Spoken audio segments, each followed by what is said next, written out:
The streets will flow red once more. A great torrent rushing down Rue de Esperance. You wait and see. The girl stares at the sailboat by the pier. The streets will not flow red with anything. Who are you? I'm Cindy the fucking Skull. What else do you want to know? Date of birth, blood type, the last time I was tested for Hep C. We just want to know your name, little lady. No need to get defensive. Don't use that tone with me. I am the law. Let's start with your blood type and go from there. Hep, yeah, when were you last tested? Just answer the question. I'll go with the aggressive I am the law one. Sod off, pig man. Art is above the law. Despite the sass, she puts the brush aside. You keep looking off to the side. What are you looking at? The lieutenant furrows his brow at another one of your eccentricisms. That's the wrong one. She nods disdainfully towards the woman performing maintenance on the boat docked next to the pier. Hatred, disgust. It's difficult to tell which of the two is more present in her girlish features. The woman on the boat does not notice her staring. That is on her. Someone's got to keep an eye on her. Who is she? Probably the Wild Pines rep. We should talk to her. She's a professional negotiator, though. I have the feeling she will be very cooperative while telling us nothing. You should take the lead. Ask her unexpected questions, Do your thing. Don't be afraid to get a bit wacky. Throwing her off is our best bet. Good idea, piggies. Run along now. Fuck her shit up good. Impound that boat while you're at it. I'd like to watch her swim back to her zon. What are you doing to the wall? Can't you tell? I'm painting a beautiful mural, an aereo graffitio visible from low orbit. I haven't really started it yet. I'm waiting for the right words. She studies the wall, suddenly pensive. So you don't know what to write? Have you ever tried your hand at graffitio? When faced with a blank wall, most people write unimaginative stuff, like pigs go home and Mona was here. We rarely see pigs round here, though. Just union cads. And my name's not Mona, so... She wants it to be something true and total. Why are you so committed to defacing the building? This place is severely lacking in havoc. Not even the occasional trash can fire to break up the tedium. I thought I'd mix it up, summon the forces of crime and social chaos with a wall-sized invitation. Why are you so committed to defacing the building? Oh, that's what we just clicked. I have an opinion on this. Want to hear it? Yeah? I love public art. Don't mind us. Keep doing what you're doing. I'm gonna have to stop you. This is hooliganism. Actually, I don't have an opinion. I lied. I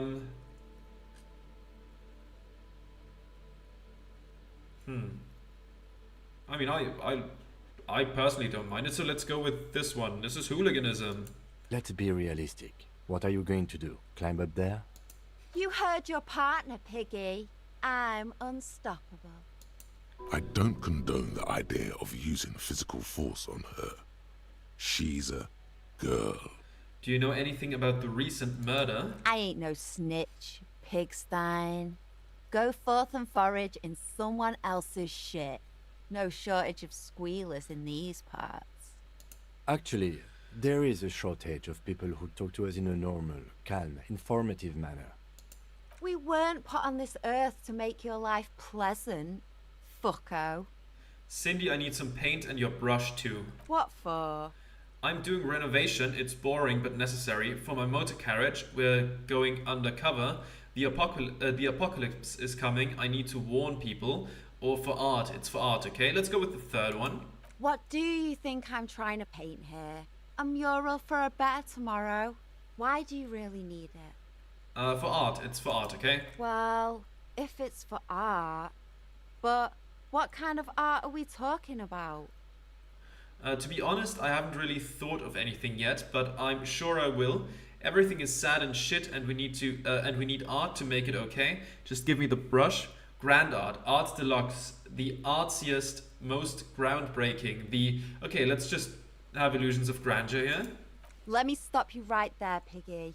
You have no idea, do you? No idea. No brush? Fuck off. Cool, no brush then, not a problem. You'll see, you will all see and tremble. To crush a man's dreams like that, I hope you're happy. You'll see. Yeah, not gonna hold my breath, Piggy. You look like you'd suck.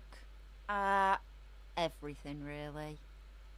She quickly adds, conceptualization, impossible 18, attempt to explain your artistic intentions. As far as I understand it, you get the brush either way. They do say the painter always paints his own portrait. Man, that's lame. No, it's great. I'm going to paint a self-portrait, but sort of, you know, from the inside to show people what it's like. That's pretty fucked up. Even for you, Piggo. Stop belittling me, Cindy. Stop quivering like jello. Then you won't get fucked. What if I add some interpretive dance? I think everyone would rather you didn't. Okay, I won't do that. Please just give me some paint and a brush. I need to do some art. You're a real sad sack. You know that? Go ahead then. Art it up. Just try not to hurt yourself. And no self-portraits. Thanks, Cindy. Oh, but I'm all out of fuel oil. Fuel? He looks at the paint dripping down the wall, then back at her, struck by a sudden realization. That wasn't paint. It was heavy fuel oil, marked red for use by government vehicles. What do you think I was using? Aquarels? You know what you should be able to find in your government-issued vehicle? Red-dyed heavy fuel oil. Can't I just use paint? Right on. No way I'm settling for paint if even children are painting with fuel oil. That beautiful wall deserves nothing less. Hey Kim, do you think you could lend me some of your fuel oil? Kim, my friend, would you be willing to sacrifice some of your fuel oil for art?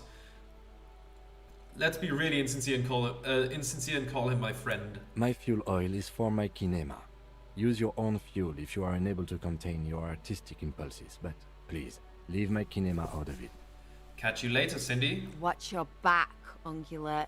You've got eyes on you. Alright then. This is the entrance to the apartment building. We've been there. What do we have here? Looks like there was more construction here once, decades ago. Oh right, that's down here. First, there's this pile of stuff. Some more magnesium, I'll take it. The belly of this boat shines like it was recently painted. Then we have something here. This is docking reserved to residents of Rue de Saint-Ghislain 33A. Your room in the Whirling isn't much bigger than this sloop. This is worth more than you'll ever earn in your life. That is true, most likely. Let's talk to you A then. striking woman leans against the cabin top of her sailing boat, smiling as you approach. Her green raincoat glistens with droplets. A silk scarf is tied around her throat. Good afternoon, officers. I'm Joyce. She extends her hand in greeting. Joyce L. Messier. I represent the board of Wild Pines, the owners of the harbour. You gentlemen must be from the RCM. She steps closer and holds out her hand over the railing. Joyce L, what does the L stand for? Peyton, my maiden name. Her bony hand dangles from the sleeve of her oversized raincoat. What gave us away? Nothing, honestly. I've said it to every drunk in town, and you're the first one who's responded. Let's shake her hand. I'm glad to see you here. Her grip is tight and cold. Like steel. There is strength there. If she wanted, she could sink her nails deep into your skin. I was dispatched to handle a strike, not a lynching. Anything I can do to assist the RCM in this matter, I will, gladly. That is good to hear, madame. My colleague will take the lead on this interview. I should let you know that he is recovering from an unusual medical episode. Very unusual. But I can assure you of his ultimate competency. How interesting. I wish you a swift recovery. In the meanwhile, you have my full cooperation, and the full cooperation of the Wild Pines Group. I'm sure I do. It's hard to get a read on her precise disposition, but she appears helpful. You're on a boat. Why, yes, I am. Not a lot of people on boats, are there? Does she have a name? Do you have a license for this boat? Does she have a name? The boat? No. It is called Cordelati 19 because that's the type of sloop it is. The word "it" feels strange. Such a beautiful boat deserves a proper name. A breeze ripples through the sails and tugs at your hair. Below, the sleek, fish-like shape of the hull parts the water.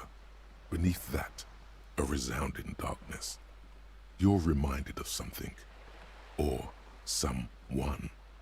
Cool, but your boat really needs a name? Okay, but what kind of boat is it? It really needs a name. Okay. How about Cordelati 19? Why? She taps on the side of the boat. It makes a hollow sound. Because it was manufactured in Revachol East by a company called Cordelati, and its hull is 19 paces long. How about the sleek fish? How about the X something? How about Dolores? How about the X something? The X something. The The X what? The executor, the ex-wife, just the X something. The ex-wife. Thank you for the suggestion. I see the word has emotional resonance for you. For me, sadly, none. So I will stick with the factory name. Okay, but what kind of boat is it? It's a pleasure craft, a 19-pacer. It also happens to be rated for Category 1 racing. Though these days I mainly use it for business. How do you like it? My sloop? I like it a lot. It's the eel's hips, baby. I'm enjoying this part of the interview. It has so little to do with the murder we're investigating. I really do, the lieutenant thinks. Is she thrown off yet? He's looking at the woman, assessing her. Not a lot of people on boats, are there? Of course there are. We're on an archipelago. How else are you supposed to get around? Wait, we're on an archipelago. Look around. Yes, we are. We are on Le Caillou. Caillou? I thought we were on Revachol. Still, I haven't seen anyone else sail a boat around here. Understood about this boat of yours. I thought we were in Revachol. We are. And the city of Revachol is on the island of Le Caillou. Still, I don't see anyone else sail a boat around here. I haven't seen anyone else drive a souped-up Capri Kenema motor carriage either. Actually, that motor carriage has been specially issued to serve as a patrol and pursuit vehicle. It's for crossing long distances in the greater Revachol industrial harbor. It's not a toy. Neither is this. A toy, I mean. It's a machine for crossing long distances in the Bay of Revachol, between the city and the islands. Do you have a license for this boat? Officer, I assure you I'm a highly qualified pleasure craft operator. The crowns of her teeth are porcelain, white as the boat's hull as she smiles. Qualified pleasure craft operator. So charming. Where's the damn license? Can I see your license? I just renewed its safety inspection last month, officers. It is completely seaworthy. In fact, it's taken part in not one, but two insulindic regattas. Even finished once. What happened to the other time? What happened The other time, I would have finished the race were it not for an urgent work matter, much like the one I'm on now. I still need to see a license, mate. Actually, you ma'am. don't. I'm pretty sure I do. I police. It is a little known fact among those who police that the Wayfarer Act specifically denies the RCM the authority to demand anyone's operator license. Wait, exactly how little known is this fact? I was just being polite. Even school children know the Wayfarer Act. More like the Anarchy Act, in my opinion. So we can't pull over random civilians and demand their papers. That's weak. Makes sense, I guess. I mean, look at me. More like the Anarchy Act, in my opinion. No need to politicize this. You may still ask for the lady's passport. Yes, I'm going to need to see your passport. Of course. She searches the pockets of her raincoat, producing a bundle of documents in a sealed plastic bag. Let's look at her passport. The woman is silent, smiling while the waves lap against the hull. In your hand, under the plastic, a light blue passport saying, Republic of Vespa. The coat of arms has a lion and an ostrich. Seagent. Look at the photo page. The woman, born in the year 3 in the commune of Revachol, smiles at you. Face adorned with frown lines and crow's feet. The photo is recent.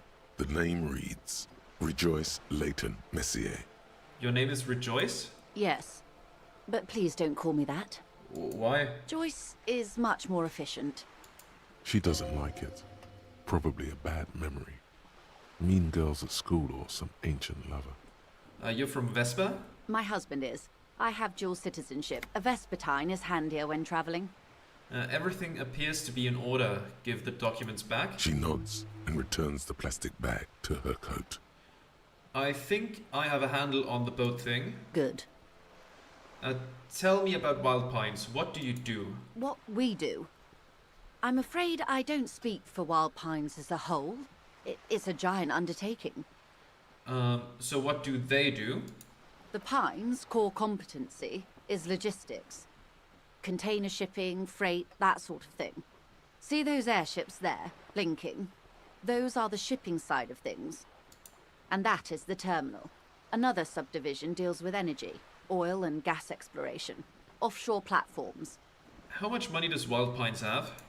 I'm not at liberty to discuss the company balance sheet, but I can tell you that last year, the company booked more than 20 billion real in revenue. A billion? What exactly is a billion? It's a number, officer. A big one. What is it made of? It's made of 1,000 millions. A million is made of 1,000 thousands. That's it. I thought Wild Pines was supposed to be big time. And to think, there are years when the group books losses in the billions. A wave hits the sloop. She grasps the mainstay for balance. Wild Pines employs 72,000 people, all of whom have families that depend on their salaries. It is a tremendous responsibility. Where does Wild Pine get all these billions? They started as an exploration and cargo fleet conducting trade between the Samaran and Insulindian Isolas 250 years ago, when Pine ships explored the South Seminese and charted Lormantang on behalf of the suzerain. Centuries of care, deliberation, and madness have gone into this endeavor. Vessels pass through the Great Unrest to re-emerge with apricots in tow. The logic of the system is totalizing. It's taken everything from its employees to build it. What does such a huge system want with a place like this? You mean aside from being the terminal's legal owners? Who are responsible for moving 8% of the world's cargo? 8% of all cargo in the world? That's quite the endeavor indeed. You don't keep it moving, the workers do. The company is nothing without them. That's all I needed to know about something else. Let's go with the first one, because we're not going to get any communist points in this playthrough. There are no minor cogs in the system. Each terminal must be accounted for, lest the entire system break. Every hiccup in such a system means thousands lose their jobs, the world over. I'm here to assure that doesn't happen. With your help, hopefully, says her warm tone. What can you tell me about this strike? Everything. Right up to, but not including, trade secrets.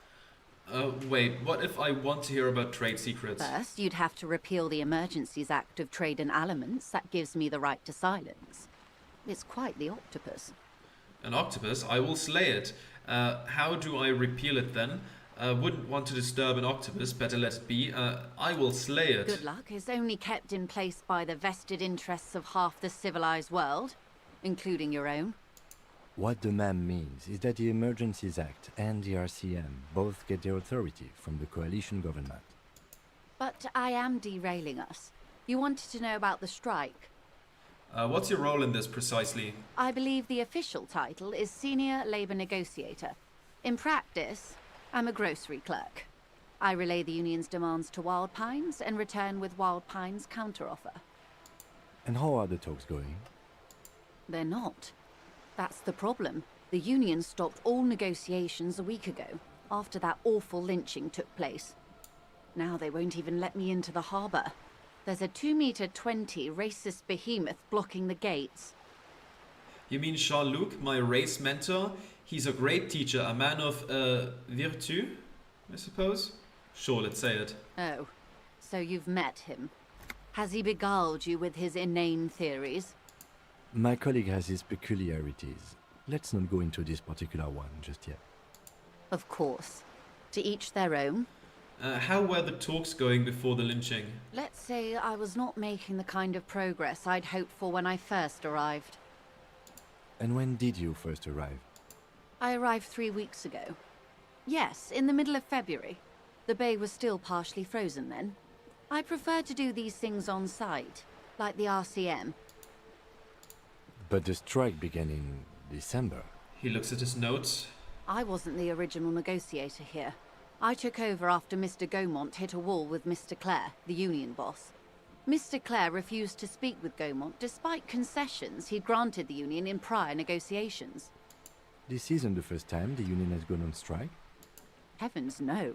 There have been 2 prior strikes. Both times the union won significant concessions, including overtime pay and a medical plan. This time their demands are more, I guess you could say, aggressive. What happened to this Gaumont? Mr. Clare told him to... how did he put it? She pauses to compose herself. Fuck off, midget.